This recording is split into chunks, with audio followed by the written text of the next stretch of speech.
This video is going to be geared towards more of the men in the audience. So women, I apologize in advance, but this video is geared towards improving your bench press. So I've had a couple questions come in recently about, how can I improve my bench press? And that's very simply the question. So there are a lot of ways, and again, what I'm about to tell you, you can apply to numerous other pushing type of exercises. So this could be squats, it could be shoulder press, it could be any kind of pressing type of movement. So the key to increasing your bench press there's a couple things, right? Progressive overload. So for instance, I'm just going to use arbitrary numbers. Let's say on week 1, you're bench pressing 100 pounds for 10 times. Okay? So you do 3 sets of 10, 100 pounds, no problem. The next time you come into the workout, 3 sets, 10 reps, you might find it easy. So you may want to crank it up 1 or 2 reps. So you're building repetitions before you increase the weight. That's one thing I would recommend, is build the repetitions by 1 or 2, then increase the weight. So this is how it would work. Starting at 100 pounds, 3 sets of 10. The next time you do your workout with, let's say again, bench press, it might be 3 sets of 11 or 12 reps at that same weight. Then the next time you drop back down to 10 reps, but increase the weight. Okay, so you're only playing with one variable at a time, either the reps or the weights, not both. Okay, and in general, you want to progressively get your body lifting heavier weights for more repetitions. Right, if you're looking to build, strength with your bench press. So 3 sets of 10 is not really the type of workout though that's going to build strength in your bench press. It's more for like the muscle building, bodybuilding type of stuff. If you're looking to build strength, then you're looking at the 4 to 6 repetition range, good amount of rest in between each set, and you really want to push her. So if you're going for 4 reps, it's got that 4th rep has to be like a challenge. But the key is when you're pushing, is you want to mentally tell your muscles to push as explosively as possible. So you're going to tell your nervous system, you're going to force your muscles to try to explode the bar from here to here as fast as possible. Even if the bar doesn't move that fast, it's the intention which will recruit more muscle fibers, more motor units, and that's going to help you get strong very quickly. So quick on the way up. I'm not a huge fan of tempo. There's some people say 2 seconds, 1 second hold, 4 seconds down. It's garbage. It's garbage, right?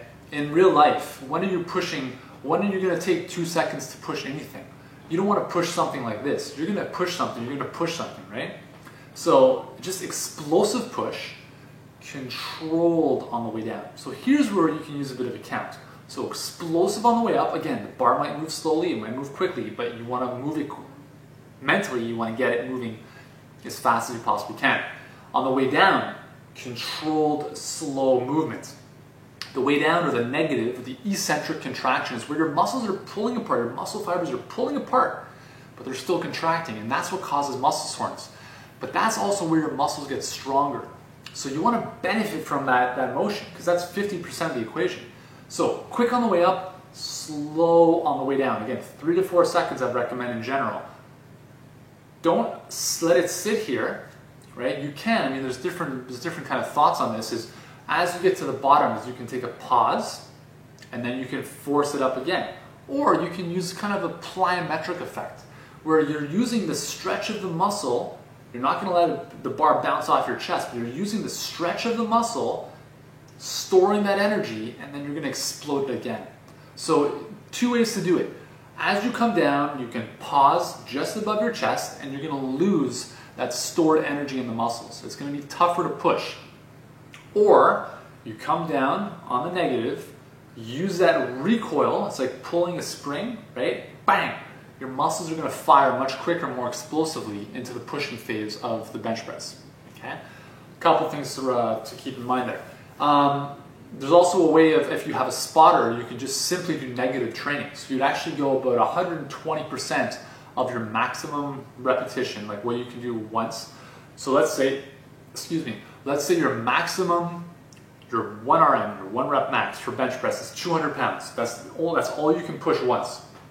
You want to go about 200. You want to go about a 240 pound bench press for this. So 110, 120% of your max.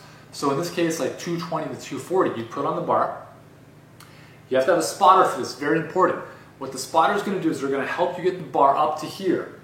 And then all you're going to do by yourself, while the spotter's just guiding you, is you're going to slowly get the bar all the way down just above your chest. And again, what that does is it forces that negative motion where the muscles get really strong to work, because you can lower the bar, you can lower more weight than you can push, right? It's easier to lower more weight than you can push up. So you want to benefit from that. So if you have a spotter, go more heavier on the way down, and then the spotter is going to grab the bar with you, and they're literally going to just pull the bar up. You're not even going to push. So slow on the way down, that's when you do the work, spotter takes the bar up, and you repeat that. Do about 3 to 5, 6 repetitions for that. Another thing you can do, I'm going to give you one final example, is using chains or resistance bands on the outside of the bar. And this is great. I use resistance bands when I can. Basically, I clamp the resistance band down on the floor between kind of like a 45-pound plate, and you're going to make sure the resistance bands are kind of like right over the bars on the outside. And what this does is, so you got it all set up, what you do is when you have the bar up here, with the bands now, the bands are like fully stretched, so that the tendency, the tension, and you have weight on the bar at the same time, right? So the tension of the bands is going to want to do this. Boom, it's going to want to snap the bar down to your chest.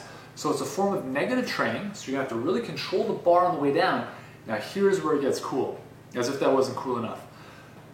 Slow on the way down to control that elastic recoil of the bands, and then on the push, this is awesome, because the more you push, the more distance you cover, the more weight you're pushing against, because the band increases in tension as it stretches.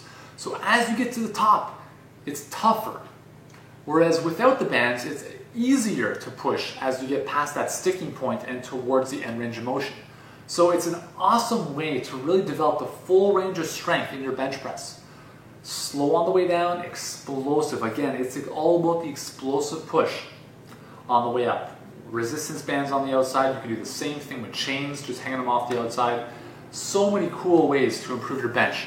I just gave you a number of different strategies, and give those a shot. Have fun with those, play with them, and if you've got more questions about anything related to working out, fitness, diet, all that kind of stuff, be sure to join me on Facebook. Each and every day I'm doing these live Ask Yuri sessions on my Facebook page. It's right here, yurielking.com/Facebook. That is the URL, and I look forward to seeing you there. Thanks again for the question.